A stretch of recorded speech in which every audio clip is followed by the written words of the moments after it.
Welcome to the latest Seahawks Draft Blog live stream. Rob Staton and Jeff Simmons here to reflect on an excellent Seahawks draft and also, I think, an excellent Seahawks offseason in total. If you have not subscribed already, make sure you do. We've put on 1,300 in the last month, so let's keep that going up. And if you've got any questions or anything that you want to say, super chat it in and we'll put it up on the screen in a little while. So, Jeff, the widespread reaction to the Seahawks draft by and large has been extremely positive.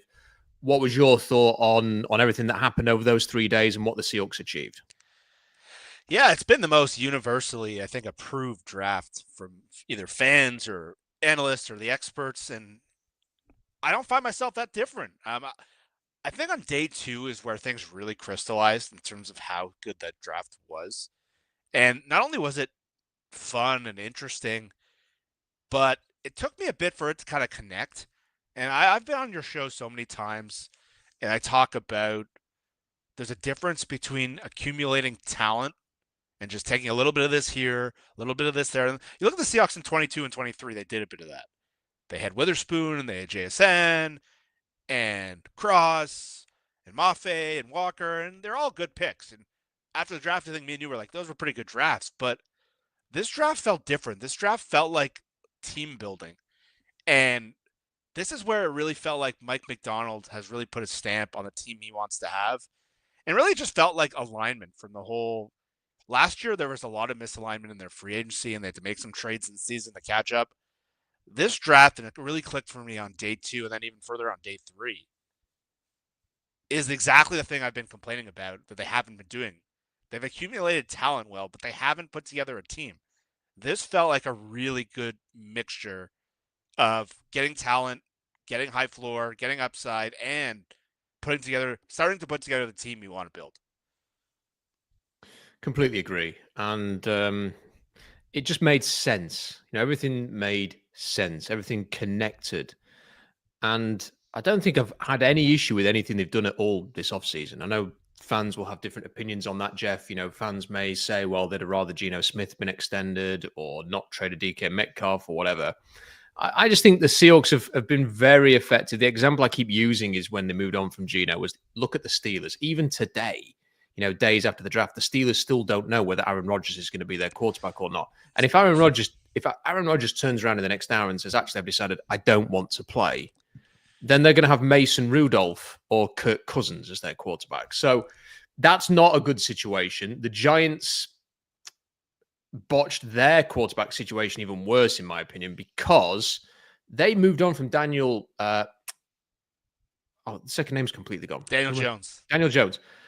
My memory is shocking. Daniel Jones, they moved on from him in the season. He went to another team, Minnesota. And you knew that you needed to find a quarterback solution. And then even then, they get into the free agency and weeks go by. Oh, we better sign Jameis Winston. Well, that's not enough. So we'll sign Russell Wilson. And I guess we'll trade up into round 1 and take Jackson Dart and try and make him the future now. Like, none of this seems like an actual plan. It all seems panicked and just reactionary.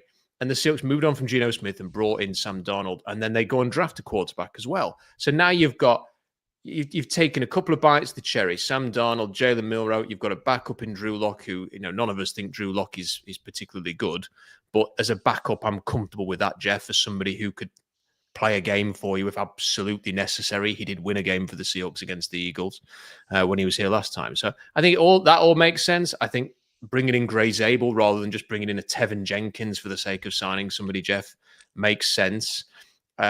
You're focusing on offense mainly throughout the draft makes sense, but I do think the 2 defenders that they drafted can have an impact for this team over the years. So I think all of it just combined is a success. Is there anything at all that you'd say, well, I'm not sure about that? Is there anything that you weren't 100% all in on?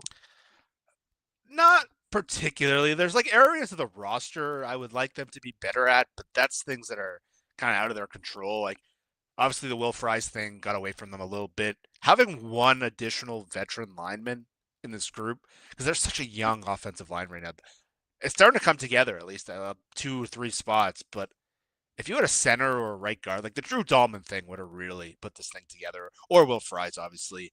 And it seemed like Dahlman just wanted to play for the Bears, but I think they're one offensive lineman short from being like taking a big step. Defensive line, I think they're missing one guy right now. I think they could use a nose tackle or someone who could kind of play the A gap. I think Mike McDonald described it as.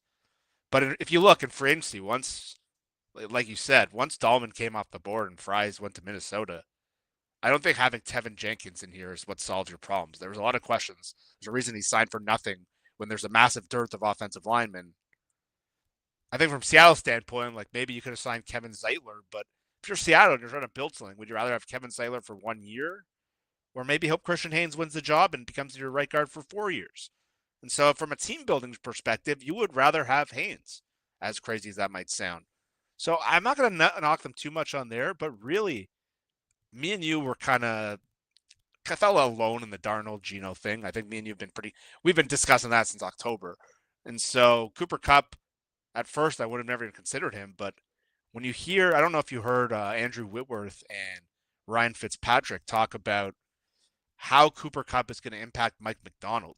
I found that really fascinating. And then I know Brian was at a team event a couple weeks ago, Brian from my show, and the buzz from the Seahawks was exactly what Fitz and Witt had said, that already Kupp is impacting other players on the team. So, yeah, probably too much money at the time for a guy who's had serious injury questions, but I think they're going to get more than just a talent. So, really, there's not a lot. Like, there's areas of the team they could be better at, corner, or things like that. But I think overall, I'm pretty happy with the direction of where they're going, because you can see something being built here that fits what they want to do. Like, in the last year and a half or so, McDonald came from Baltimore, and that spine of the defense was their thing in Baltimore. They had Matabuke, Roquan Smith, and Kyle Hamilton, and they had insane production with that team. McDonald's now been here. This isn't his second year. In the last year or so, they've added Byron Murphy, traded and signed Ernest Jones to an extension, a very good extension, by the way, and they drafted now Nick Emenwari. And so it's not a replica, but that's a pretty good carbon copy of what they had. And so you're starting to see something. And so that, to me, I'm really encouraged by where they're going here. It does feel a lot of the things that we discussed, you mentioned Sam Darnold there, the need to place a priority on the offensive line. And people, I suppose, will debate, Jeff. And I've had people say this, some people have gone, they didn't go far enough. But I do think there has to be a point where I don't think you can just keep drafting players for the offensive line. I think there has to be at some point a development aspect to this. For example, if they do draft Tate Ratledge in round 2, which they could have done, they had the option to do that. I would have loved to have seen Tate Ratledge across from Gray Zabel. It is worth noting that on tape, he didn't look like an amazing fit for the zone blocking scheme. He's got the athleticism for it. So maybe that's a Georgia thing more than anything else. I don't know. But he didn't look great in the scheme on tape. But if you bring him in, then you've pushed Christian Haynes to one side. And then you kind of argue, well, what if Tate Ratledge has another year like last year where he's kind of banged up and injured? Do you then have to focus on the right guard who's in the draft next year? Eventually someone is going to have to step up to the plate here and be developed. And now what you do have, in fairness, is if Haynes isn't up to the job, Bryce Campbell may take that job. You've already got Bradford and LeMayer in the background. I had a look at Anthony Bradford's stats yesterday, and his zone blocking was very good at LSU. It's a good grade. It's amazing what his testing was at the combine. He ran a 1.73 10-yard split at 331 pounds or 332 pounds and ran a 5.08 Like, he is actually somebody who could theoretically work in this system with better coaching. So I do think eventually they have to develop somebody. They've got a very young offensive line. I think my hope, Jeff, is that a bit like the defense last year, we may see some growing pains of the offense. And then when you get to mid-season, maybe just before that, you just see that light come on and the offense takes the step forward. When they got on the clock at 18, what was going through your mind? Were you sort of hoping for Zabel? Was there a couple of players that you were looking at there? What was your thought process? Great question. It was fully Zabel. The way the draft fell, with Booker going 12, which was kind of a shock. Me and you like Booker more than a lot of the people who had studied his testing and the tape. Once he fell and the board fell a certain way, like Kelvin Banks even came off a little earlier I guess he was projected to go number 6, but whatever. The way the board fell, it was the least stressed I've been on the clock because it felt so obvious at that point. I just couldn't think of another option that made sense. And there was the talk of the trade down. I was really just yelling, make the pick, don't trade down. And when the pick came in, I just felt like a sense of calm. It came in pretty quick. And it was funny. I was watching the NFL Network and they show Ian Rappaport. And Ian Rappaport's like, Seahawks are desperately trying to trade this pick. And while he's talking, the pick is in thing flashes across. So I felt really calm. And I got real nervous around that Miami-Indianapolis stretch because once Booker came off, I like Donovan Jackson, but I like those other two more. And once we got through that little Miami, Indianapolis, Arizona, I just kept yelling, Gray Zabel, Gray Zabel. And then when the Seahawks were about to come, and my brother was over helping me with some family stuff, and when Roger Goodell walked out, my brother like hit a bit because you can see like if this isn't Gray Zabel, he's gonna snap. And it was Gray Zabel. So it just felt like relieving, and it was so nice to see. Like it was so nice to see them just do the right thing and the player we all wanted and not get cute, not move down. Like imagine they moved down and Jackson and Zabel come off the board. Like this draft could have looked a lot different. And so I was so happy at that time. The mental note that I'm going to have from this draft is to really listen to Albert Breer next year. You know, and 12 months is a long time, Jeff. So I may have forgotten this advice to myself by next draft. But a year ago, we talked about this on one of the streams we did, that in his mock draft was quite accurate. Not necessarily the players that were paired with the teams, but he had the positions almost spot on across the first round. And he had Jared Verskin of Seattle. It was still a defensive lineman. But before this draft, he specifically said it's going to be Zabel or possibly Emenwari. Yeah. And I remember thinking at the time, well, I'm not sure I trust that information because of what had been reported about. You know, two people at this point had reported about the character concerns of Emenwari. So I thought, well, that's probably not correct. But then you sort of see them draft Zabel, then trade up for Emenwari. His information was absolutely spot on. Now, whether that is just teams generally had a sense Seattle liked Emenwari, or whether it was 2 + 2 = 5, well, he can play in the Kyle Hamilton role, I don't know. But to me, that feels important to remember for next year, that he did connect those two players with Seattle and ended up getting both players. When they traded up, what were you thinking? Because I remember when we'd kind of talked, me and you had talked about it privately. I think we'd done a number of streams really talking about the chance of going up and being aggressive, and we liked that idea. And when they made the move, I was kind of like primed and ready, Jeff, because over here, the draft on day 2 starts quite as midnight.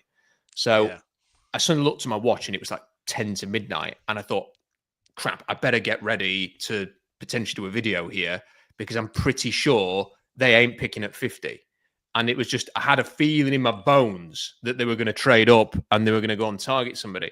And then when they did, there's just that wonderful sort of 2 or 3 minutes where you're kind of thinking, is it a quarterback? Is it one of the tight ends? Is it Nick Emenwari? You know, and then I actually wrote the pick Nick Emenwari into the blog. So I thought, I just know it's, I just remembered what Breer said.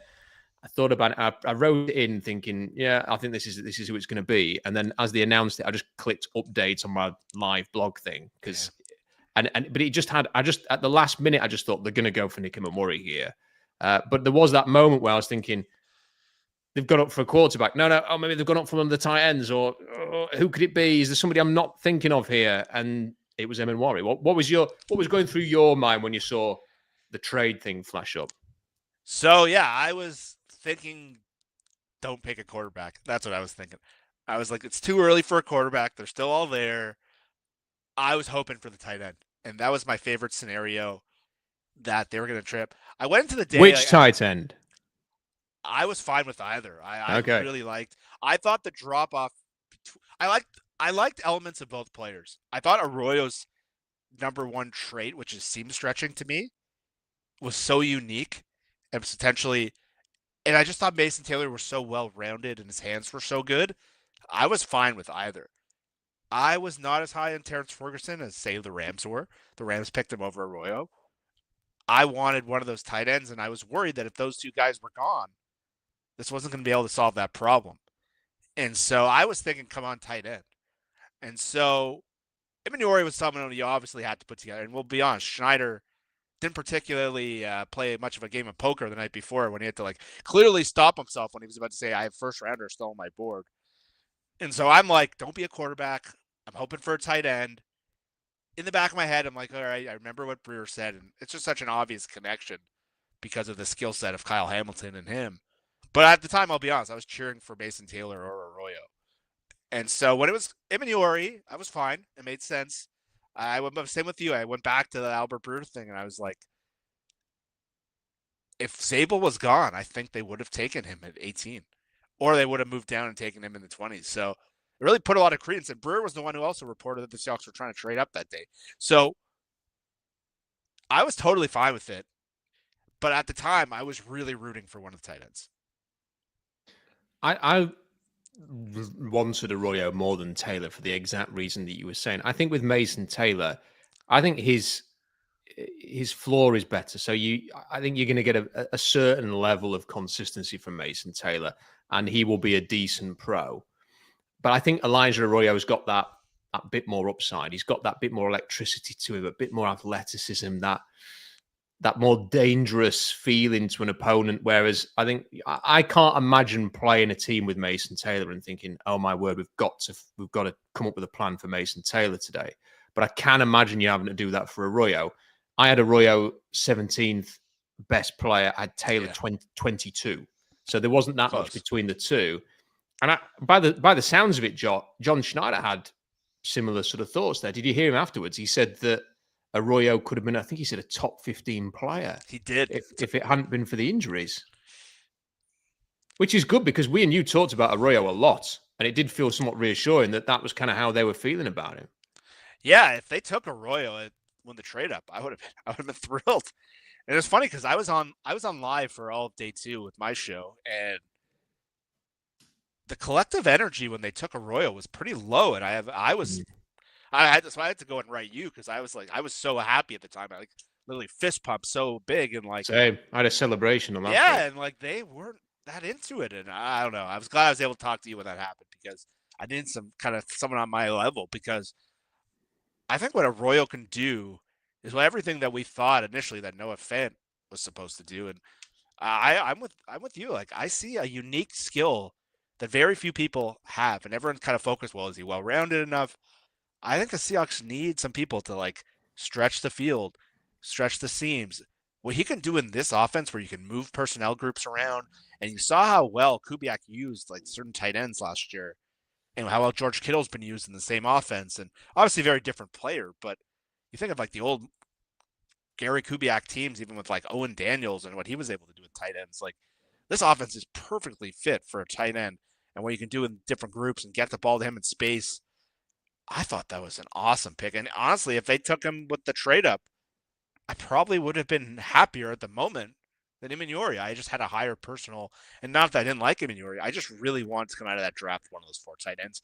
And me and you, when we started talking about, I think John alluded at the owners' meetings that this guy's a starter, this guy's a starter, we got to better go get that guy.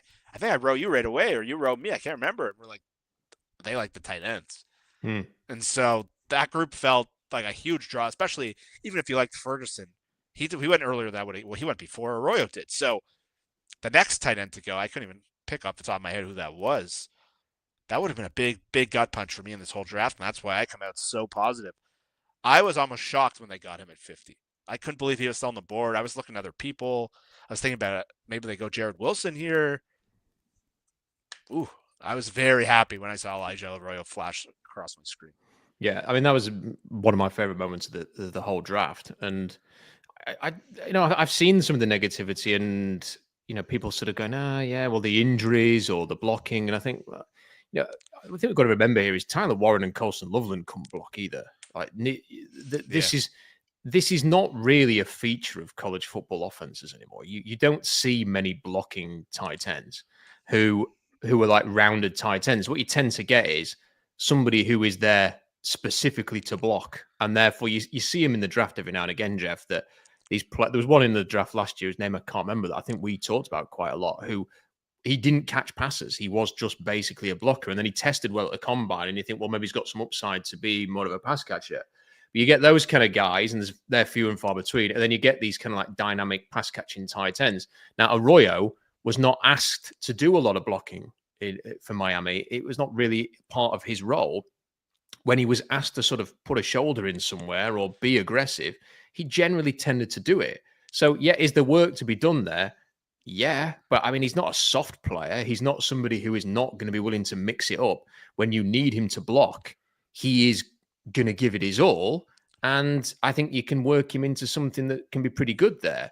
When you sort of see him in the open field, I think I saw one scout refer to him as Kelsey-esque in the open field. You know, when I've watched him, Jeff, I've thought, I can just imagine with the right team, he could have that unstoppable quality to him whereby, third down, it's coming his way. He's up against a linebacker or an overmatched defensive back, and you just think, you sort of move him across the formation. You know what opportunity you've got as the quarterback, and you know straight away, I'm going to go to Elijah Arroyo. And if he can stay healthy, and I guess that's the question mark for him, but anybody can get injured. I mean, half these players who got drafted could get injured in training camp.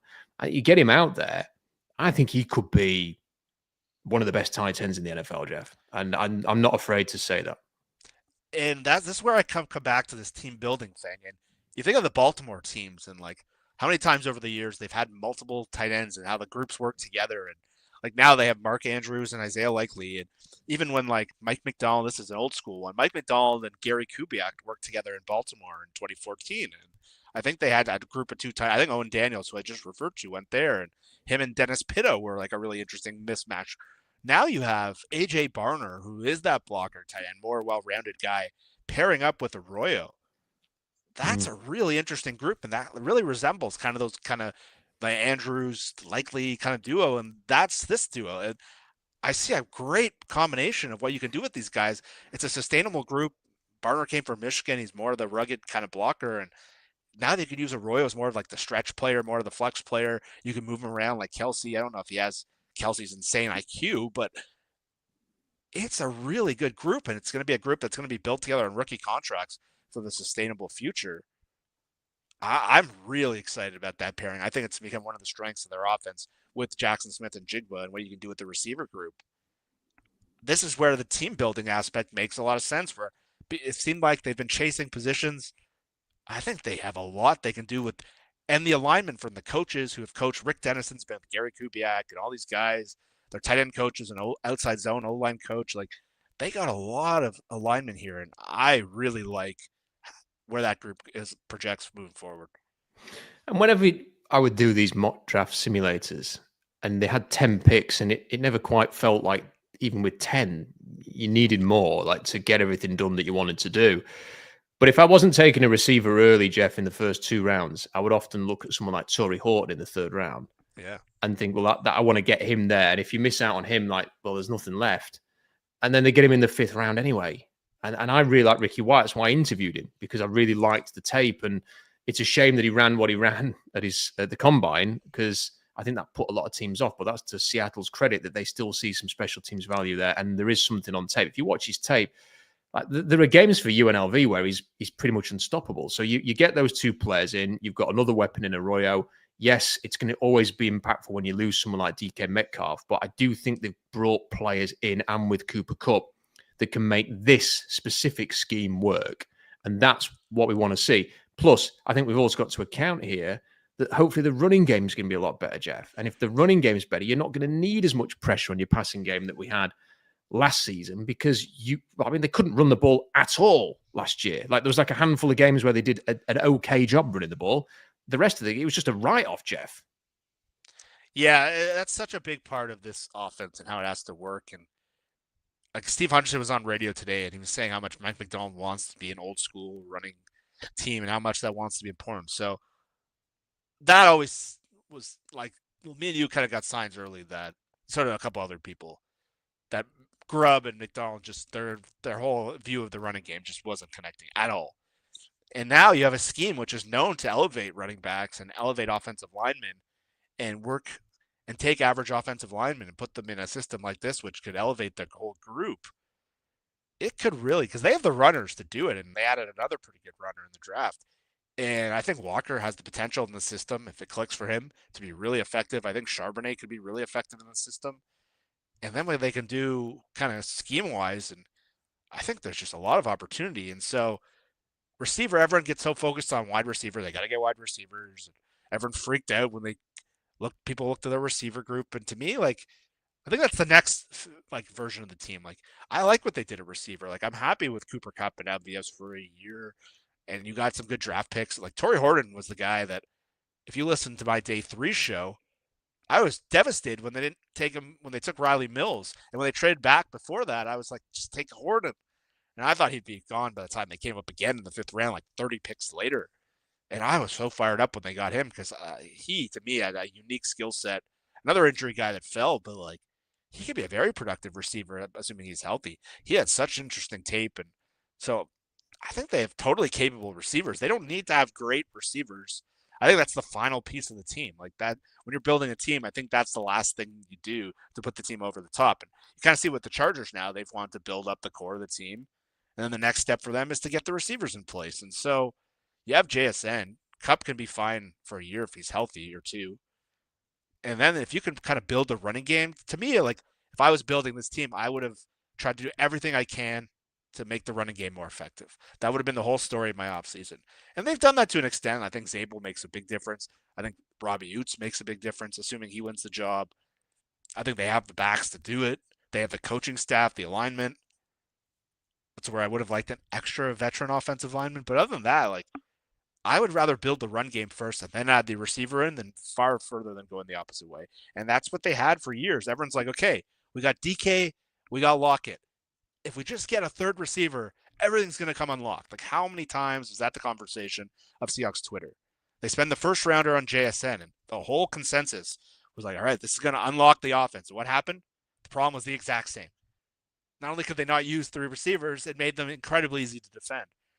And so I much happier going the other way, where they're going to more 2 receiver sets. It's not nearly as big of a need. They invested at tight end, and they're trying to build the running game, and then they can add the receivers later. And I think it just makes so much. What you've just said there about the receivers is just absolutely spot on. That was the conversation for so long. And how many times can you bang your head against a wall saying, well, this will be the next season when DK Metcalf finally becomes, Julio Jones. They had to make a call there. Either they were going to commit to him or move on. And they moved on. And fair play to them for it. And we said they needed to have some disruption this offseason. They couldn't just keep going along, doing the same thing every year. And I feel like the fan base might be more united moving forward, Jeff, because either Sam Darnold's going to be really good, and, well, hopefully if that is the case, everyone will just be really happy about that, and we'll not second guess anything with it. And if he's bad, we'll all just agree that he's bad, and they'll probably be moving on sooner rather than later. But they've got that flexibility with him there. So you've got that. I think there is some positive energy off the back of this draft. They are clearly not a complete team. They're not a team that I don't look at the roster right now, Jeff, and think, well, here we go, Super Bowl within 2 years. I mean, I think there's still a lot of work to do here, but I think they're heading in the right direction. I think that's what we just needed to feel. I don't think I could have sat here after another draft and another offseason where they've just basically tweaked a few things. Like it's been a full-on refresh of a number of different areas: staff, quarterback, weapons, offensive line, scheme. There's so much that is different there. And when they did that a year ago with the defense, it has worked. So now we're seeing the offensive version of that. I think on Riley Mills, you mentioned Riley Mills. I want to say this about Riley Mills, because when I was watching him, I watched him before he had the injury. So it was towards the end of the season. And I must admit, I was watching him thinking, what am I missing here? Like, why is this guy not rated higher? Because he was in Bruce Feldman's freaks list.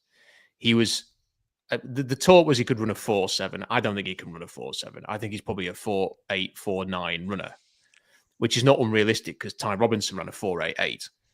And he was just so dynamic as a pass rusher. And then I looked at the stats when Seattle drafted him. I gave him a second round grade, and then when he got the ACL, I moved him down a round because of the injury, which is, I think, fair enough. But he had as many pressures last season as Mason Graham. Like, that's to show how impactful he was. Mason Graham was the 5th overall pick. He had more sacks than any other defensive tackle in college football last season. He led the whole of college football in sacks for defensive tackles. And his pass rush win percentage was 6th. So it's not just that he got a bunch of fluky sacks and that table, Jeff. The pressures were high up. The pass rush win percentage was high up. I know he's going to be a red shirt this year, but I think you can afford to live in that world whereby next year he is somebody who is really contributing for you. He definitely sounds like he was pumped to be in Seattle. Did you hear what Steve Mensch said about this? So Steve Mensch said this, and I think he was just joking more than anything else, but it did chime that he said, basically the defensive coordinator said, or the defensive line coach said, if you do not draft this guy, I'm going to quit. Okay. So Schneider in his press conference the other day alluded that AD might not have shown up for work on Monday. Oh, there we go. If they didn't. So he was kind of joking, but there was truth to that. There was clearly a favorite of Aiden. He wanted him. He wanted him bad. And that apparently Dirty, I think John Boyle said Dirty went nuts, and he was in the room when they took him. So I see why. At first, he wasn't on my radar. He got injured. I wasn't spending a lot of time on that kind of player. I was more looking at the A-gap nose tackle kind of defensive tackles. And then I kind of dug into him, and I know he kind of made this comparison, but stylistically, I don't know if he's clearly not at this point yet, but he does a lot of what Zach Allen does. Yes, and that is a great comparison. Yeah, stylistically, they're very similar. And McDonald had Brett Urban in Baltimore, who was probably a lower end version of Zach Allen, and obviously it's his white defensive ends. But the way he disrupts the game, and some of the highlights, I think even the Seahawks put out a highlight of just all of Riley Mills' sacks in Notre Dame, and just the way he wins with power and disruption. It's very similar to what Allen did in Baltimore this year.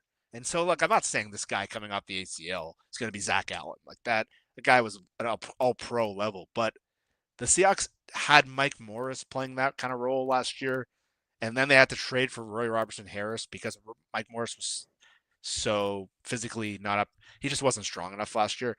We did a show last year just from one game, just watching 3 snaps, and he was that bad they had to trade for Robertson Harris. And so they needed someone better project long-term in that role. And they have a lot of the same kind of players, but they don't have a dude like that.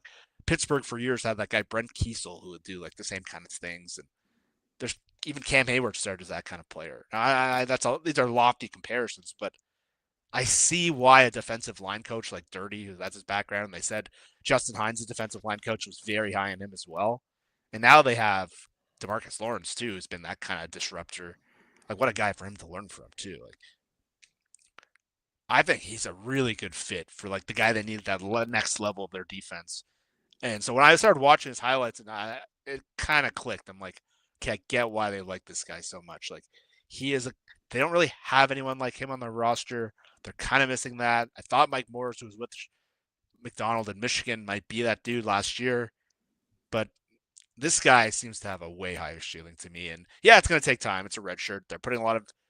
They had a 30 visit with him. I did not realize that. That never leaked anywhere. That was his only visit. Which is shocking for a guy who came off an ACL. You figured maybe they said it was too far, maybe too early in the process. But once they made the pick and once it clicked, I love that pick. And it makes so much sense. Do you know, he's kind of like the reverse Shador, really, because it sounds as if he went to Seattle and was like, draft me. This is my only visit. I want to be here. This is where I want to be, and was so positive and upbeat and clearly left an impression there. I mean, listen to his call compared to all of the other calls. It's an amazing listen. And he was just like, I want to be, this is where I want to be, and everything like that. And, that process, it goes to show that sort of that want, that sort of commitment, that sort of creating a good impression can really, really help a player in that kind of situation. So I think good for him. I can't wait to see him get healthy. He could be a steal. I think one of the really positive things about the last few days, Jeff, is I think the Seahawks fans deserve some credit for this. I think they've been really mature about the Jalen Milroe pick, because I don't think it'd be very easy, and I saw a lot of it, and I voiced these opinions. I suspect you probably did as well, that when you watch Jalen Milroe at his worst, like the Michigan game at the end of the season, for example, I can remember watching that game. I think it was on, when it may be New Year's Eve. Because I remember I'd been out with some of the family. We'd come back and I had to turn the game off because I couldn't watch it anymore. It was unwatchable because of Jalen Milroe. Like, he was that bad. And there were a couple of other games where he was just appallingly poor. And it'd be very easy. And the Senior Bowl was not good. And he just looked terrible at times. It'd be very easy to sort of just linger on that, like hammer the pick, be very negative about it. And this is the first quarterback that Seattle's drafted since Magoo, and he's the third quarterback that John Schneider's ever drafted as the GM. So you could overreact to this pick.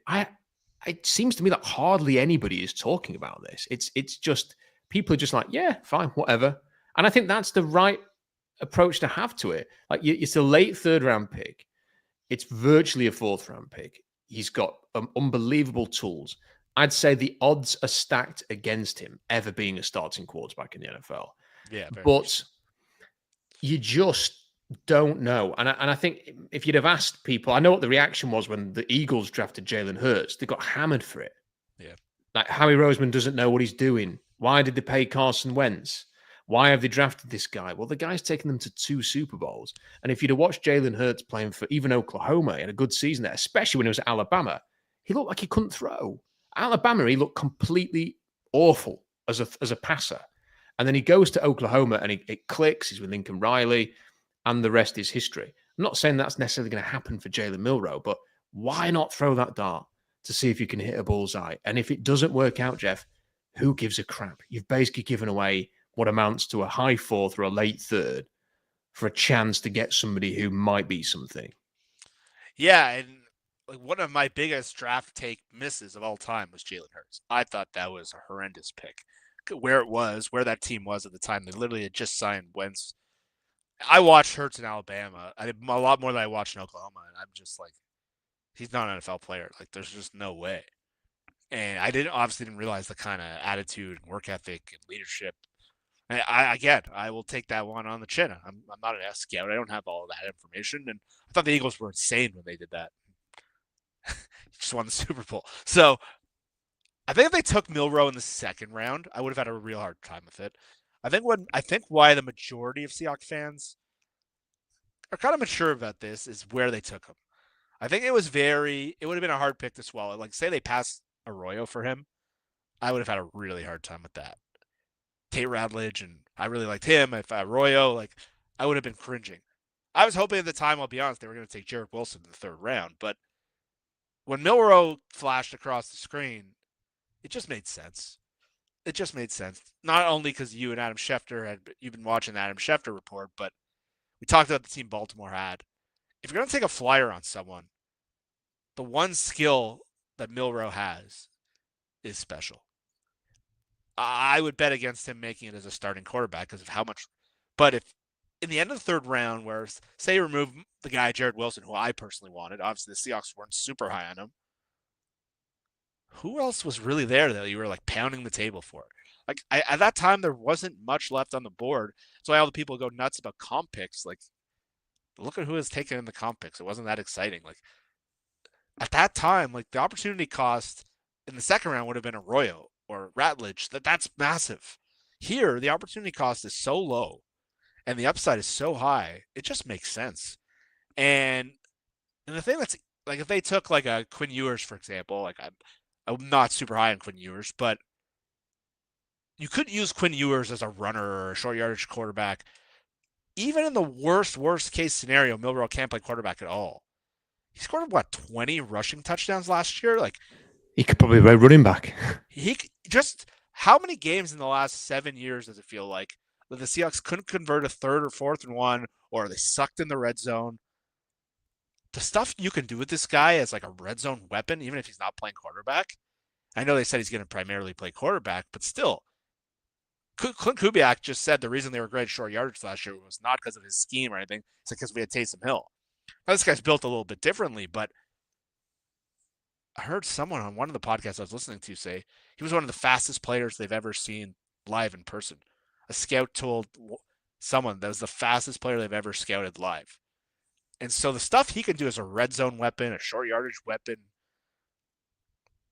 that alone is worth a third round pick, not even considering the quarterback upside. And now, because of Darnold, there's no pressure to get this guy on the field. He's a 3rd-round pick. He's a late 3rd-rounder.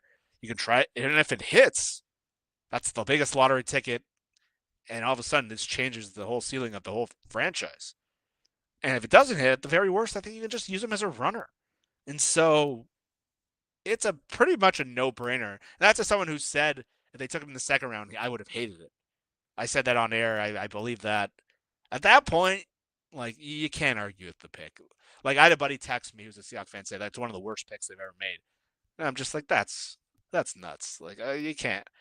Even if he doesn't play quarterback at all, it's still a good pick. Yeah, I think everything you've said there is correct. And there were other quarterbacks that they were strictly quarterbacks. And the amount of things he can do, and he's just got that upside.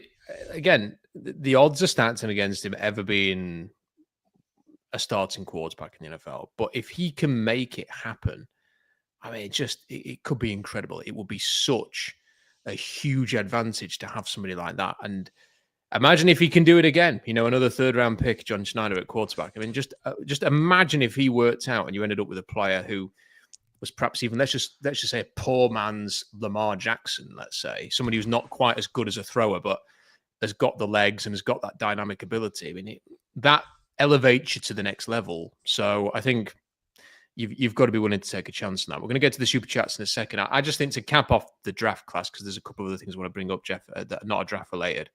You mentioned Robbie Utes. It's interesting to see if they can turn him into Patrick Ricard. He name-checked Ricard when he was doing his press conference and said that's the kind of player he looks up to. Bryce Cabaldi was the 4th most explosive tester amongst defensive linemen. I'm more than happy getting him in 1.73, 10-yard split. He's got that foot quickness. Martinez is I think a much better zone blocking runner than people realize. And I'd go and check the Oregon State tape out for that. Mason Richmond, I know nothing about because I don't know why there was an Iowa offensive lineman who was draft eligible I didn't watch. I mean, that's just ridiculous. So it's a big mistake on my behalf. But we've always said, Jeff, you can't go wrong with an Iowa offensive lineman. So I'm going to assume he'll be a Pro Bowler within 5 years. Yeah, and the other Iowa offensive lineman that you kind of liked went to the other Shanahan scheme in San Francisco. So correct. You kind of had that one on part 2. But yeah, we've been saying for years, draft Iowa offensive lineman, draft Wisconsin offensive lineman, take a flyer on a quarterback. They hit a lot of these. And that's why I thought their day 3. It was funny, like reading Utz's profile on the air if they took him. I'm like, why are they taking this tight end? And then Brian read his body type. I'm like, is that a fullback? And then the pick comes across the screen with fullback. Fullback. And I had wondered why they didn't target Patrick Ricard in free agency. I thought, given McDonald's knowledge, I'm like, that's one way to fix the running game without spending on offensive linemen. But I guess it's cheaper to find your own version of him that's not 31 years old. And so I think if he hits, and I think it's far more likely the way I know people interviewed him at the combine and they're like, this guy is just going to be a fan favorite wherever he goes. And so they did a lot of things. And funny enough, when I played with these mock simulators, 2 of the most drafted guys for me were Damian Martinez and Ricky White. And so I always wanted to get Ricky White in like the 6th or 7th round, but I always took Martinez in like the 4th round. Like I did understand some of the backs that went out. Maybe it was a character off the field concern, but anytime I'm like, I want someone in this quarterback class, but I don't want a day 1 or 2 pick. I just always found myself taking Damian Martinez because I just love like the physical style. I thought he was good in value. I think it's not the fastest back in the world, but like I'm like, this guy's put him in the right system. He's going to be an effective player. I did not see it. Like Kenny McIntosh a few years ago. Like I did not understand why those guys slipped through the cracks. And so I think they could have taken him in the 5th round. And I would have applauded the pick. So in the 7th round to get him and Ricky White, who's a guy I like mostly because of special teams value. I'm just like, this guy makes sense.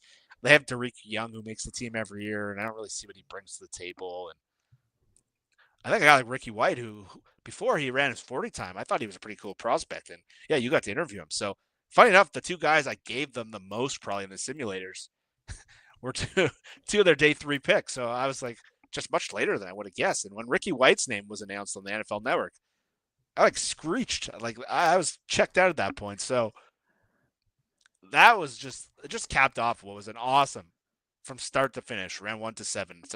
My favorite Seahawks draft in a long time. Yeah, when Ricky White's name came up, I was ecstatic. I just thought I did not expect. You kind of get to that point. You think, well, I liked him. That he's not been drafted. Obviously, I got that one wrong. And then and then the Seahawks draft him, and you just go from that sort of feeling to, oh yeah, brilliant, amazing. And it's I was really pleased, and he's a great guy. I did the interview, and I was talking to him for about 10 minutes. Off air as well, and he'll have seen the things in the background there, and he'll know that I was a Seahawks fan. So I'm glad that he ended up in. We may have talked about that. I can't remember. It was January, so it was a while ago. But delighted that Oot was really funny because having sat through the entire combine experience again this year, like he was one of the funniest things about the combine because he was not like the other tight ends who were working out. Like everyone was saying, that's a fullback. That's not a tight end. That guy he's like run a 4.9 and look at him. He's built like a beer keg. Like he's running around like he's not going to be a tight end. He's going to be a fullback. And the mustache and everything. Like I've said a couple of times, it looked as if Pat Mahon and Pat McAfee's friends had been given a go at the combine. I love for a bit, and that's kind of what it looked like. But I had an undrafted free agent grade on him because how the hell do you project someone to fullback? But when they took him out, and people were going, I didn't like that pick. There was other players I would have taken. I'm saying, yeah, but I had an argument with somebody on Twitter about it. I was like, yeah, but it's the end of the 5th round. Like when you get to that point in the draft, if you see somebody who can play a role for you, if you've got a specific role for this guy, he's going to come in and be our fullback. There's no problem taking him. That's where you take that guy. He would have been there later on, but you don't know that. And if he's the only guy, it's in much in the way that you saw teams taking kickers, Jeff. Exactly. You saw when you see the kickers coming off the board, when the Ravens took one and one of the other teams took one, they have to take them then because they're going to probably start for you next year. And if you wait, yeah, all right, maybe the kicker will be there in round 7. But if you miss out, what are you going to do? And they want to have a fullback in this offense. So I thought it was good. And the other great thing, this is what I love most about doing the horizontal board. And you'll never get the credit for this if they draft players that you don't like. So if you come on afterwards and go, well, I had this player graded here and they took him 20 spots higher, people will go, what do you know? But when it's the other way around, people think it's great. And that's the thing is like Zabel. So this is not after the fact. People go, well, you've given the Seahawks a great grade for the draft. What do you know? Well, I just look at the horizontal board. I had Zabel as the 13th best player. They took him 18. Nick Emenwari was 32 for me, and they took him at 35. So it's about where he should have gone. Arroyo, 17. They took him at 50. Jalen Milroe, I thought, was in the same batch as all the quarterbacks, really. And 3 of them went before him. So whatever. Riley Mills, round 3. They're going to be in round 5. Torrey Horton, 2-3, round 5. Oots, undrafted free agent. Camel Dew, I thought was a 3 because of the explosive testing. I will always take a chance on an explosive test in the middle rounds. Martinez, I thought round 4. They've got him in round 7. Richmond, I didn't study. Ricky White, round 5. They took him in round 7. And then with the undrafted guys, they've signed so many that I don't know anything about. But Zay Alexander was the best remaining cornerback on my board, 4th round grade. They got him. Jackson Woodard, the best available linebacker on the board, 4th round, got him. Jared Ivey, 2nd best available defensive lineman left after the draft, 4th or 5th round grade. They got him. So I can't say anything other than that's an amazing draft, Jeff, because based on the way that I studied the players and graded them, they got value at every single pick. Yeah, that's the funny part of all like the Oots per. They took Jared Ivey or Zay Alexander or Jackson Woodard in the 5th round. No one would have batted an eye. And so they're still able to get all 3 of them, which is like a second draft class almost. And so Jared Ivey looked like a 3rd round pick till he had a terrible pro day where he tested like crap. But as an undrafted free agent, yeah, take the shot. Like he's the opposite of their explosive testers, but it's just they cleaned up in a way. Oh, there's some breaking news, Jeff. Yeah. Looks like Jonathan Hankins is coming back to Seattle. He has. He signed a 1-year deal with the Seahawks. So Jonathan Hankins is back as nose tackle. Okay, so I'm guessing they wanted to draft a nose tackle in this draft. And if I was going to say one of the things that felt uncomfortable about the draft was that they didn't get one. And this was supposed to be a very good nose tackle draft. Some people were critical. They didn't take one on day 3. And so I'm guessing they had a couple guys in before the draft, which I'm guessing were their fallback plans if the draft got away from them. They had Shaq Griffin in. I would project that he's the next Seattle guy to sign. That would be my guess. They had the New Orleans fullback from last year, Adam Prentice. He came for a visit. guessing if Oots got away from them, they would have signed him. And I'm guessing they already had a chatter with Hankins. And nose tackle is a position that the roster was set up now that Byron Murphy was probably going to be the nose tackle. And that's not ideally where you want to use Byron Murphy. You want to use him penetrating. You want to use him kind of how Leonard Williams was used last year.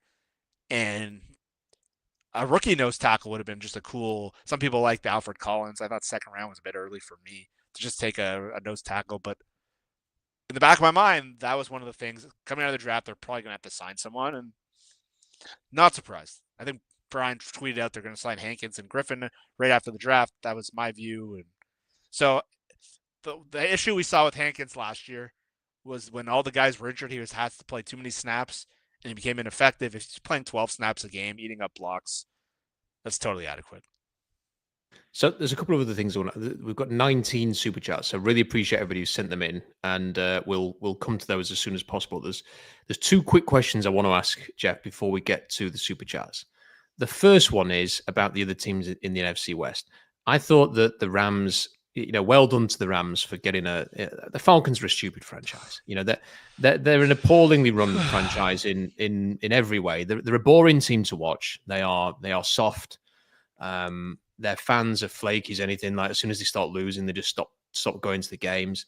The GM keeps making these mind-blowing decisions, and I thought it was hilarious that while they were celebrating and like they're all in the draft room and they've got this like look on their faces as if they've pulled off some great heist. And I'm sort of looking at it thinking, what are you guys doing? That the rest of the league is most of us are looking at it and thinking, what a stupid franchise! Like you've given away. Who was I reading? It was. I don't know if it was Breer or it was somebody else. I think it was somebody else. It was Sheil Kapadia, who made the point. How many non-quarterbacks in the NFL right now, veteran non-quarterbacks, would you trade a first and a second to acquire? And yet that's what they gave for James Pierce. They gave their first next year and the 45th pick this year just to have James Pierce. Like if you were to do that for... There's not many players in the NFL who have proven that you would do that deal for. And they did that for somebody who's not only not proven, but has got massive character flags. All of the talk was that everybody hated him at Tennessee. They couldn't wait for him to leave, that basically he was a loner, that he was just so unpopular in the locker room that he just would be all by himself off to one side. Like during games, he would sit on his own. Like nobody liked him. You've just traded a huge haul for that, like the future of this draft and the next one for this player. And they may well end up with a top 15 pick again next year, and that'll go to the Rams. So that's very frustrating. So well done to the Rams for that trade. But in terms of the players the Rams drafted, Jeff, I thought that was not an impactful draft. For a Rams team that is often very good at getting impact out of their draft classes, I don't think they got that. I didn't think much of the Niners draft class. I know what they were doing, trying to rebuild the defense. They've got a lot of praise for that. Nothing scares me about the players the Niners took. I thought the Cardinals, when you take Walton Owen in the top 20, like that could be the best pick they've made in a long time, or it could be Robert Candice Mark II. So I think there's question marks there. Nothing. I always kind of like when you look at teams like last year. I liked Jared Verse and Braden Fisk. I thought, don't like that. This year with the rest of the NFC West, Jeff, I just thought, meh. What was your thought? Very similar. So the Rams, obviously that trade's devastating, and I'm sad Mike Lombardi no longer does podcasts because he would have crushed the Falcons. He would have been hilarious. He hates Terry Fontenot, and he would have been so good on that. But yeah, the Rams draft kind of reminded me of like the 2013-14 Seahawks drafts, where like the roster was pretty built, and it felt like they were just chasing like small positional needs instead of like sticking to what got them there.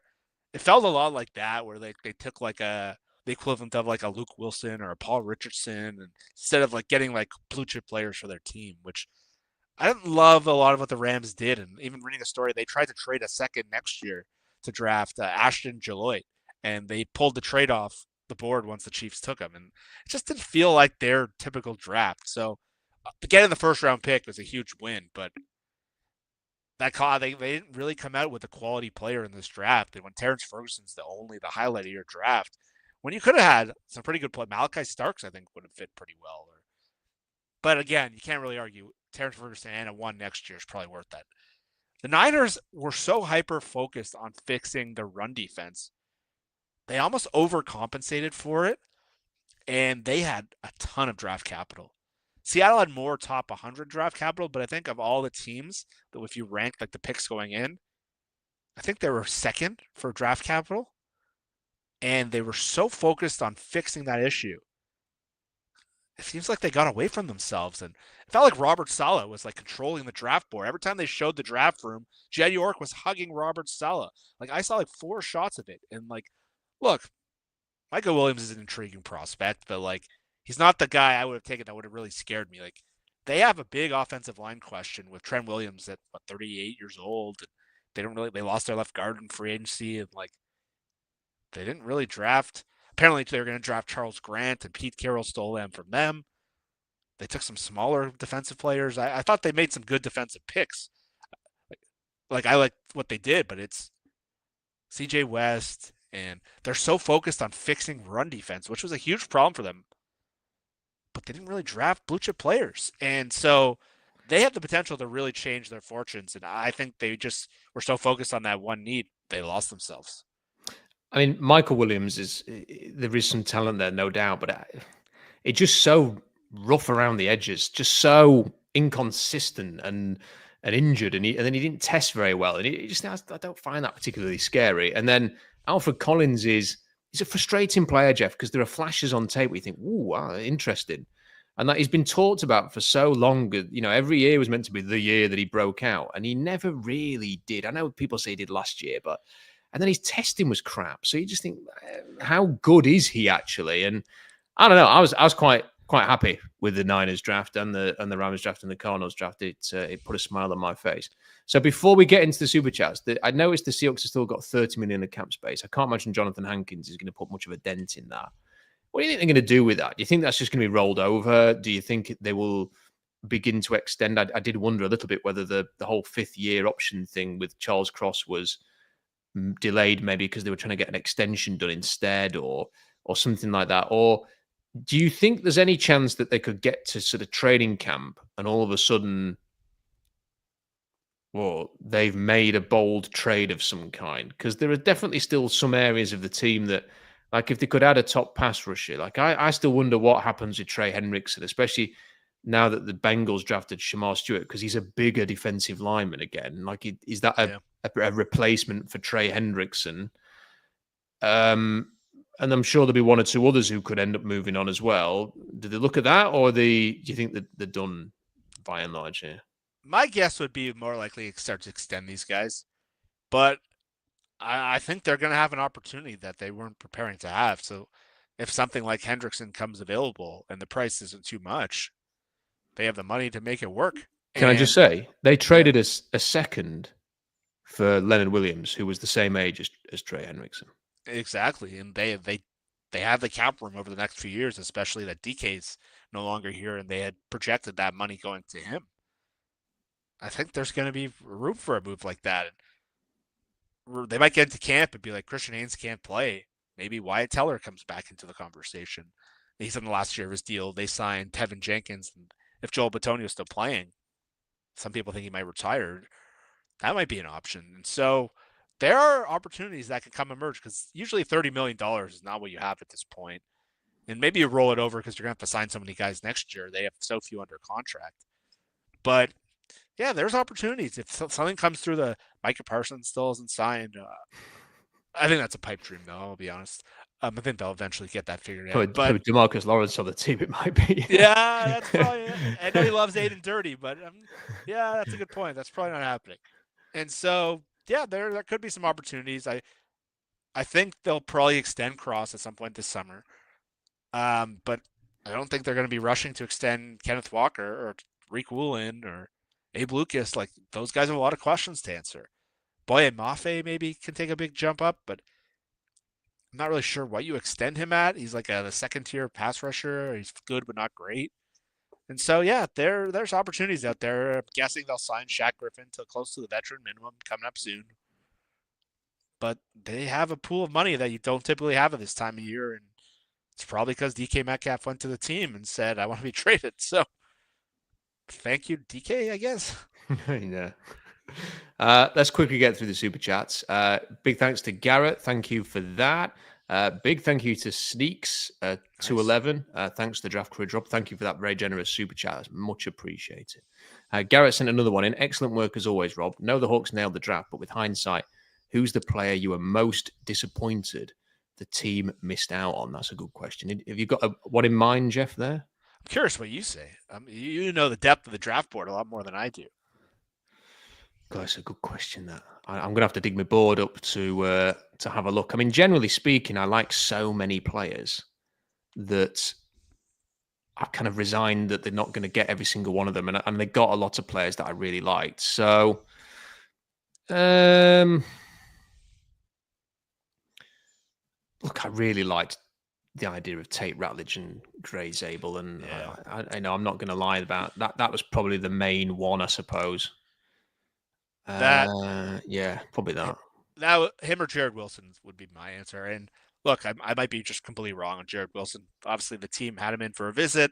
They could have taken him in the second round. They could have taken him in the third round. At 92, he's still sitting on the board, and they still passed on him. So I love the idea of what you said, just getting 2 offensive linemen, highly drafted. Like, just listening to Greg Zabel and you like Lucas and Cross, they're kind of quiet dudes. They're kind of reserved. Like having those like guy who's just like throwing back beers with a mustache, going to like, you always see these guys at hockey games, these offensive linemen like chugging beers. Yeah. And like when I heard Gray Zabel talk in that interview, I'm like, oh my God, we finally have one of those guys. He's got a mustache, like his personality, he's a farmer. He's talking about drinking Busch Light. And then I'm like, if we can get 2 of those guys. The other one, I really like Caldwell, the defensive lineman from Oregon. But he went way earlier than I thought he did. Like I thought he'd be a 5th rounder. He went and then the Chargers took him, who's trying to build the same kind of team that we're trying to build. And so I'm like, oh, damn it. But he would have, I wouldn't have taken him in the 3rd round like that shot. He was kind of an odd player, but not a lot of guys. Like I like the Iowa State receivers, but again, Jaden Higgins went super early in the 2nd round, and Jalen Noel slipped quite a bit. So maybe I was wrong on that one too, but I was really hoping you'd start 2 of the 3 picks. One of them would be the Georgia lineman. Yeah, I think there would have been something great about Tate Ratledge there, but I can't. I loved Elijah Arroyo. I mean, I had Arroyo graded higher than Ratledge, so I'm not going to complain about that. And if Mike McDonald thinks Nick Emenwari is going to elevate this defense to the next level, I'm going to trust Mike McDonald, given what he's shown he's capable of. So no crying over spilt milk there, but it would have been amazing to see, like you say, 2 of them, like Zabel, Ratledge. Yeah. You would have just thought that's the identity of your team. That's the voice of your team moving forward. But it is what it is. Martin says, would like a quality nose tackle to free up Byron Murphy to go rep plays. I think everybody would, Martin, but they have signed, obviously, Jonathan Hankins in the last 15 minutes. That's been announced. Appreciate the super chat. Abraham says, love all the work you do, Rob. Thanks for keeping it real and all the great coverage on our favorite team. Thank you, Abraham. Jan says, thanks for all the coverage and the work you put in, Rob. You're a BAMF. 15K by the next draft. AI should create shorts out of your streams and Spotify. I don't know how I'm not very technically gifted, I have to say. I don't know how you do the AI creating the shorts, but if someone wants to email me how you do that, then I'll happily have a try or ask somebody how to do it. David says, love the work, Rob. Thanks. What did you both think of John's comments regarding Tyler Booker on the day one presser? Was there interest there, do you think? Well, I think he pretty much said that Gray Zabel was their number 1 interior lineman. I got the feeling, Jeff, and I think Brady since said this, or somebody is, maybe not Brady, it might have been somebody else, that they weren't, it might be Brock Hewitt actually, that they weren't going to go beyond 24 because they knew if they traded down, Vikings at 24 would have been a point where the lineman might have gone by then, which made it seem to me, feeling like going into the draft, they probably thought the Zabel, Jackson, and Booker, we have to get one of those 3. Yeah, and I my read of his comment there was he was worried that Booker getting pulled off the board would have a domino effect where Zabel would get pulled off the board. And by him going earlier, someone who was planning on potentially taking him might have taken one of the other guards because there was less supply. And so he said that made them a little sweaty, but that would be my guess. I do believe because of the scheme they were running and because of what they kind of want on that to be the guard, I do buy that Zabel was their number one ranked guard. And I must admit, when the Dolphins are on the clock, you're kind of thinking, and then the Cardinals, you're like, how happy were you, Rob, when Kenneth Grant went in that pick? You must have been. I was worried because I was starting to believe the talk that the Dolphins wanted Zabel, and I was really pleased by that. I thought, thank God for that. But then I thought, well, there's still some others. There's the Cardinals, there's the Bengals. I got worried about the Colts, but then Tyler Warren slipped. When the Bengals took Stewart, my first thought was Zabel's going to Seattle now. Like it has to happen. I was a little worried about Shamar Stewart in Seattle, so I was happy that was not the pick. Yeah, I'm glad that wasn't the pick. I mean, it does sound as if it was Zabel, maybe Jackson, and then the plan was to try and go up and get someone they really liked, and that happened to be Evan Worry. So it all worked out in the end. And thank you for that super chat, much appreciated. There was a point in the presser where he misspoke a little bit, and he kind of said he was our first, and it sounded like he was talking about Booker, but I think he misspoke slightly, and because he'd said a couple of times at that point that Zabel was their number one interior offensive lineman. The one thing he said, I'm curious, he said there was like no scenario they thought Arroyo would still be there at 50 or 52. Yeah, it was 50. Who do you think they would have taken if Arroyo was gone there? Oh, that's a great question. That is a great question. Yeah, I wonder if I'm so curious who that pick would have been. Well, let's turn it around a little bit. If the Rams had taken Arroyo, I'd have been really pissed off about that. Like, they got a first and Arroyo out of this draft. Yeah. Oh, yeah. That would have been a totally different feeling. I'm having a look now. So, I mean, they could have taken Tate Ratledge. Yeah. I always be curious if that would have been the pick. Trey Harris, maybe he went to the Chargers. I mean, would they have gone for somebody like that? That would have kind of sucked. I would not have been a fan of that. I mean, I would have preferred Jack Besh, but he went at 58, so that was a few picks further on. Yeah, I don't know what they would have done. I'd like to think it was someone like Ratledge, but you just don't know. I mean, like, who knows? If they wanted a weapon at that point, maybe they do just go to the receivers and they say it's one of maybe Harris, or I'm just assuming Harris or Besh, because they were the next two who came off the board. I mean, it could have been Noel or somebody like that as well. Yeah, so that could be like the pivot point of how this draft became great. Do you know what? I can't wait for the John Boyle piece. I know. I've been looking for that. Sometimes it takes a couple weeks. Last year, I think it was a couple days. I mean, maybe a couple of tweets to John Boyle to say, John, this would be really great to read this week. I would love to just give that guy a couple beers and get him to spill some truths about what's going on in there. But I don't think there are enough beers in the world to do that. I think he values his job too much. But I would love to just talk to that guy about what he's seen in that room. I'd love to know. And if anybody has this information, I promise not to tell anybody. Like, I'd just love to know what they're thinking. I mean, the draft's done now. Like, there's no need for secrets now. Like, the draft's done. I just want to know, like, what was the mindset? Who would they have taken if it wasn't him? Like, who were they kind of looking? Who were the upsets that John? I don't believe it would have been Milroe. I think that would have been too early. Yeah, I don't think it would have been Milroe. I'd love to know who some of the upsets were that they missed out on. That'd have been really fun. Yeah, John always has a very clever way of kind of putting it out there. Yeah. Well, I can't wait for that piece. Silk Monkey says, thanks to Rob, Jeff, and everyone else for making the exciting draft and off-season so much more fun and exciting. Thank you for that. Nizol says, is Cross's extension this summer, and where do they stand with Lucas, assuming he's healthy? Feel great about the direction of the franchise compared to with Gino, DK, and P. I agree with that last line. For me, Jeff, I don't know what you think. I think the Cross extension probably does come later this year, later in the summer, maybe at camp time. And then with Lucas, I think just because of the injury, you've got to sort of leave it till next year and see where he is. Yeah, I agree on both. I don't think you can extend Lucas now. I think you need sample size of how many games he can play. Can he get back to how he played as a rookie in the first half? That was a different player than what we saw last year coming off the injury. And yeah, I heard Brock and Salk actually. I thought yesterday was one of their better shows ever. And they were talking about how this is really McDonald's team now. And so they didn't make the point that I made about like the spine, but they were saying like those were kind of the last Pete holdovers. Like JSN and Witherspoon were technically drafted by Pete, but they never really felt like this is McDonald's team now. Like if you heard even him drafting, I can't remember who he drafted, where he said Ernest Jones was in his office and they're interviewing a draft pick on a 30 visit. It was Imanuri, actually. It was Imanuri. And they were saying that Ernest Jones, like the duty trade, who was the one recruiting Cooper Kupp, who's like the number one McDonald guy, is now like in his office interviewing draft prospects. Like, Yeah. that's like the McDonald, like that's his Roquan Smith, not at the talent level, but kind of dude. And like, you heard Gino on that podcast talk about how they always felt like outsiders. DK, I'm sorry, it was DK who said that, not Gino. And we heard DK's comments to Albert Breer about, Gino's comments to Albert Breer, and like, this is McDonald's team now. Breer was saying that yesterday, and so was Brock and Salk. And this offseason is really like Cooper Kupp just feels like the kind of guy like the Ravens, McDonald would have. Yeah. Like Sam Darnold, the low maintenance quarterback, the run game. Like they've hired his own offensive coordinator, not Schneider's suggestion, like from last year. Like we've really shifted towards this is not the Pete Seahawks I'm trying to unsure. This offseason just put the stamp on it. And this draft especially.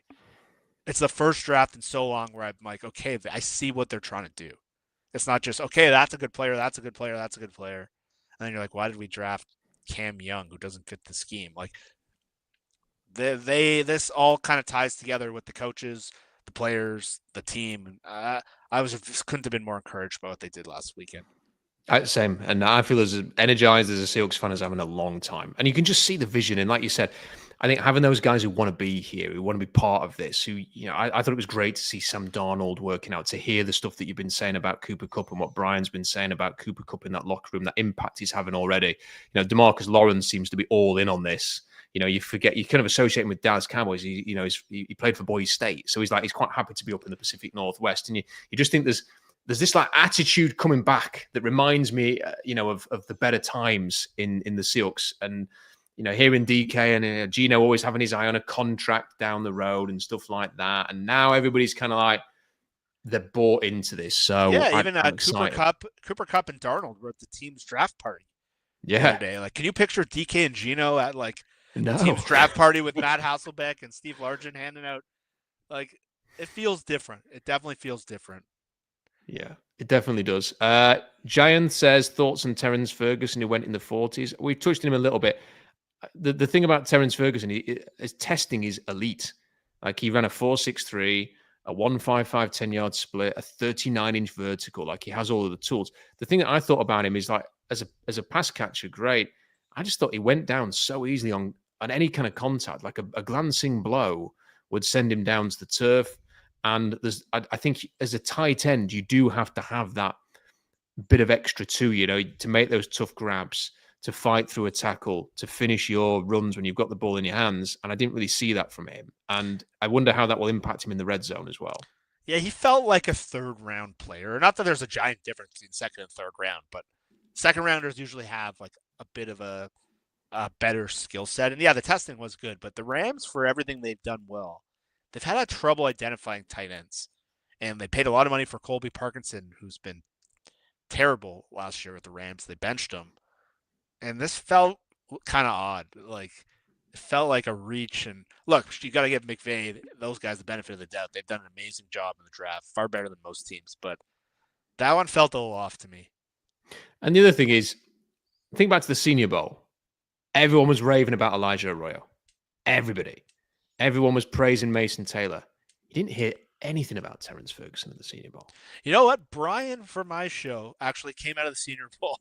And I was like, why is no one talking about Terrence Ferguson? Did he like him? He did. He's like, I think he's good. And I still thought, I said this on your show like 10 times, I thought there was a giant gap after the 4 tight ends.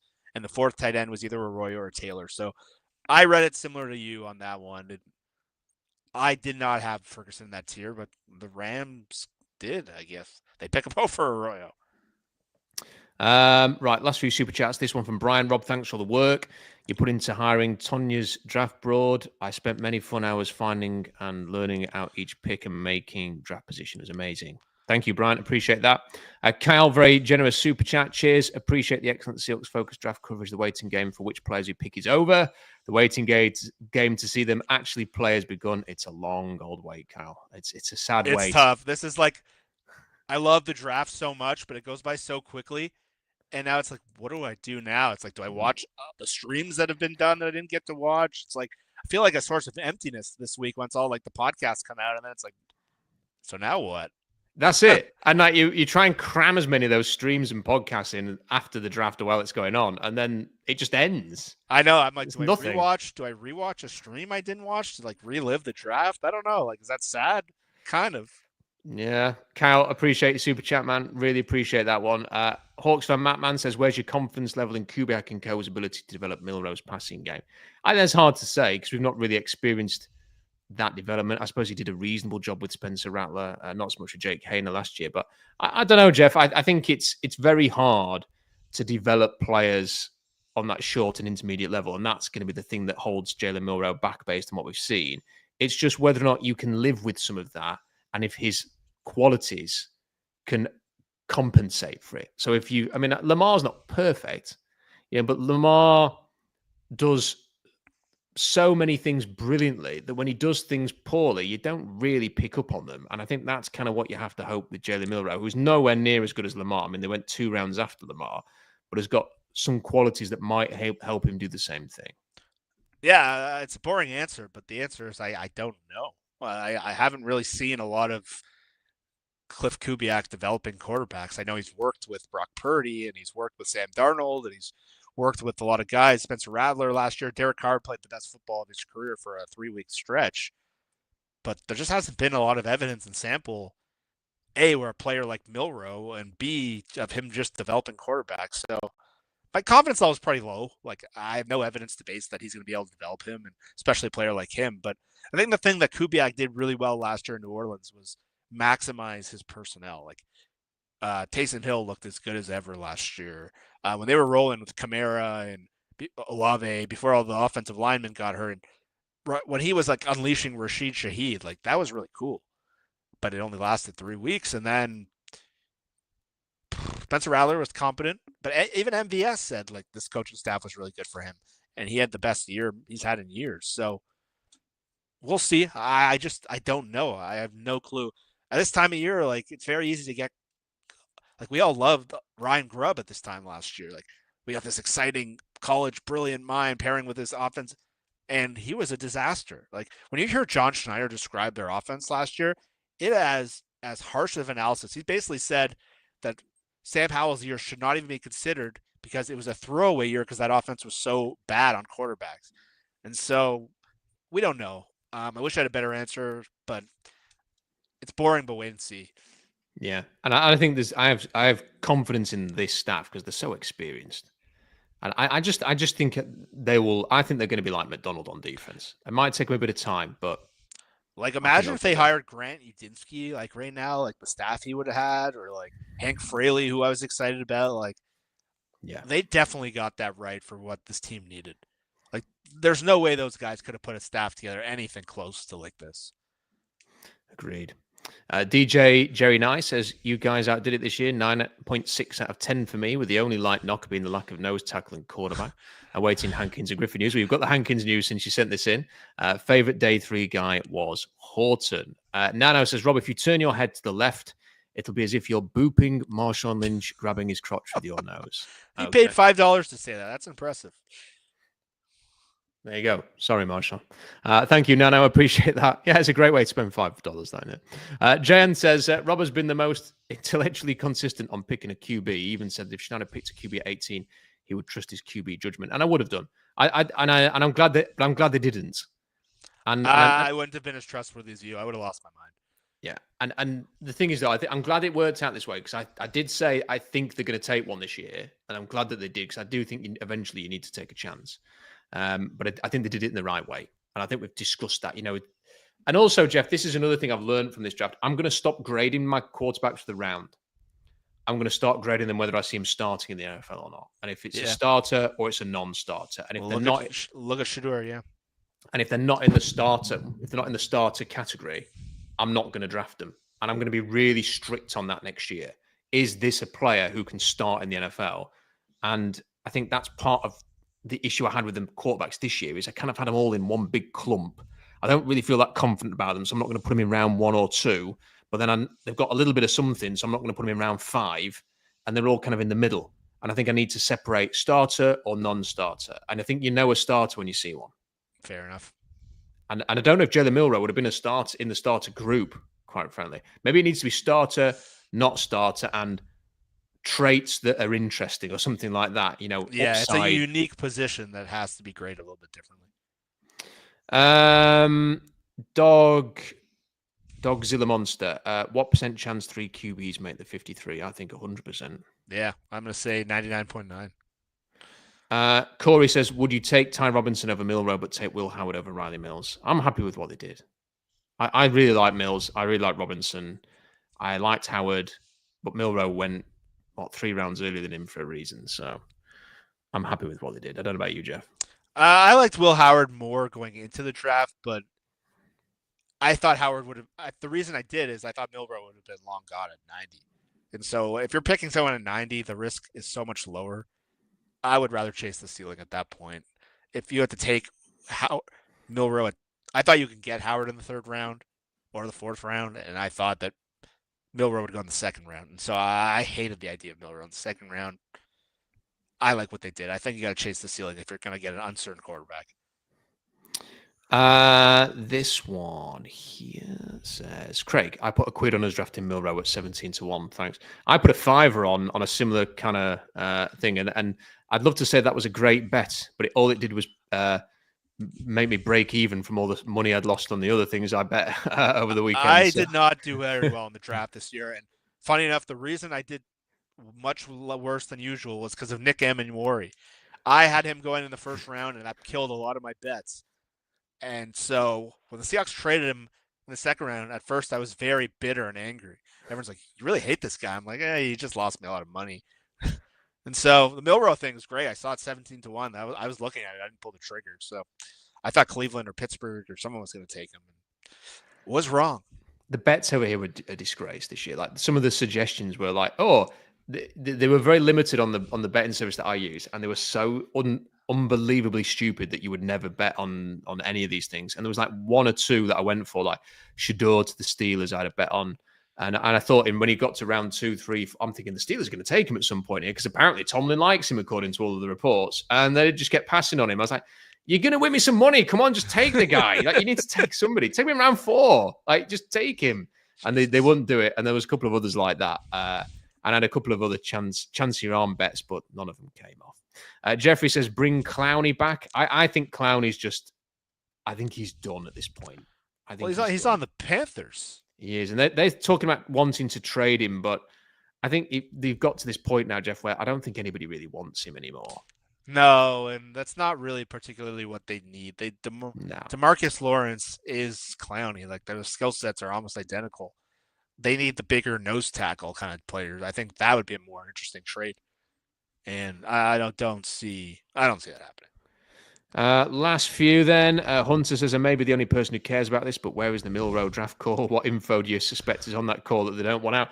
I don't know. I'm assuming that they just didn't film it properly, and it's like, or that maybe something was said that was inappropriate, or there's just a lot of swearing in it. I don't know, but I don't know. Or they said something to him that they don't want going public. Yeah, maybe. But I've been wondering the same thing, Hunter. I've been wondering. I've been waiting for it. Like, I thought, can't they just edit whatever they don't want to? Yeah. But no, it's not seen the light of day, has it? All the others have. Jeffrey says, Fant for Clowney straight up trade. They actually don't need a tight end, unfortunately. That would be great. Yeah. And then final one, Noah says, Rob Jeff, recognizing that this is super early, but what things will we need to see from Milroe by the end of the season? Start getting excited about him moving closer to his ceiling. I mean, he may not play. I mean, I think the end of the preseason, it'd be nice to sort of see him functioning in the offense. And if that's the case, then it's encouraging. But we're only going to see him, Jeff, if things go epically terribly for Sam Darnold next year, I think. Yeah, I'd say the winner of this from Seahawks fan is the preseason gets way better. The hardest part of watching preseason football is when you have to see these like low upside backup quarterbacks like a Sam Howell that you really just don't care about. And so the preseason is going to be super, because I think if Darnold got hurt, I think Drew Lock would play. I think he'd be next to go. And so this is not it's close to a redshirt year from him as a quarterback standpoint, unless somehow he's just way ahead of schedule. But based on what we've seen in college at Alabama with Kalen DeBoer, who can develop quarterbacks, like, I don't think you're going to see any signs of him as a passer. other than 3 preseason games against third stringers. So it's going to take, you're probably not going to learn much until the second preseason year. So a couple of final thank yous. Thank you to everybody who sent a super chat in. That is massively appreciated. And to everybody who has sent super chats in during the draft and beyond. It is really appreciated. To the patrons as well, and to everybody who's watched these and been on SeahawksDraftBlog.com over the last few weeks. Second thank you is to Jeff, Jeff, we've done all these streams throughout the season and during the off season as well. And it feels as if they've done a lot of the things that we were hoping for. And that's, you can't just be happy about that because you talked about it. But I think really it's been useful for us to talk through these things and for people to sort of have the conversations on air and then sort of see what we wanted to see in that vision sort of almost materialize exactly what we were hoping for. And now I suppose we'll be judged on whether it was the right one or not, as well as the team. But I'm really happy with the conversations that we've had, because I feel like we've covered a lot of the stuff since probably like October time to today. Yeah, I think we were talking about Ryan Grubb before a lot of other people. I think we kind of were frustrated by a lot of the same stuff, and then a lot of the conversation around the team was frustrated, and we were kind of ahead of things they needed to do. And I was very conflicted on DK and what to do with him, and I think ultimately they made the move probably deep down I wanted them to make, but I was uncomfortable with them actually doing it. And then really just building the team we want them to build. The conversation about the meltdowns over the whole Geno thing this offseason was hard for me to read. Like, I just wasn't there. And me and you were very aligned in that front. And there's a lot of fans just still, until this draft really, we're just up in arms about the Geno thing every time a new thing came out. And I think we've been just having good, and then it's been just cool to see like Grace Abel is the guy you texted me in December saying or November, I can't remember what it was. We got to get this guy. And that's their first pick. And so it's been a fun ride. And I'm really excited about just kind of taking the vision we had for what they need to do this offseason and them actually doing it. And then capping it off, even if I always said the whole offseason, the thing that's going to make this work is they got to have a good draft. They got to have a very good draft. Free agency was crap this year in general. Like, this draft was the key to everything working, and they hit it out of the park. Yeah. Well, look, thank you for everything, because I think your analysis has been superb. And I know everybody's really enjoyed listening to you, Jeff, and listening to your views. So thank you for everything, not just for your appearances on this show, but your appearances throughout. It's much appreciated. Okay. Well, I hope we keep having them, because I don't know what the hell I'm going to do the next 4 months. So we'll have to do something to fill the time. Great to see you, Jeff. Thanks, man. That is Jeff Simmons there. Great to have his thoughts once again. So, again, another thank you to everybody who's been watching this live and to everybody who has contributed and supported the channel. What does the future hold? Well, I'm going to be on with Puck Sports tomorrow. I am going to do a piece which I think is going to be a little bit different to you see in the sort of the early 2026 mock drafts. I don't want to just sort of list the players who were at the top of ESPN's recruiting gradings, which is typically what happens. The players who were recruited highly then get put in the top 10s of these early mock drafts, and that's how it is. So what I'm going to do is I'm going to do a piece on the players that I'm most looking forward to watching next season. And I don't know how long that, it might be a very long list or it might be a very short list. It probably won't be a very short list, if we're being honest. But I will do that piece. At some point, I will be having a little break before I get back into the tape, back into the 2026 stuff, looking ahead. That does tend to happen very quickly because there isn't anything else to do during the summer. But I will be taking a little bit of a break. But in the meantime, if you could do me a favor, like this video, leave a comment in the comment section. 46% of the people who watch my videos, I checked on this earlier today, are not subscribed. So imagine if even just 20% more were willing to subscribe, those numbers would go way up. So big thank you to everybody who's already subscribed. If you would be willing to join the 10,300 that is growing, it'd be much appreciated. It would mean the world to me. So if you could do that, it'd be great. SeahawksDraftBlog.com for more analysis. Hope you enjoyed the draft. I think it was an A+. Hope you enjoyed the stream. Until next time, bye for now.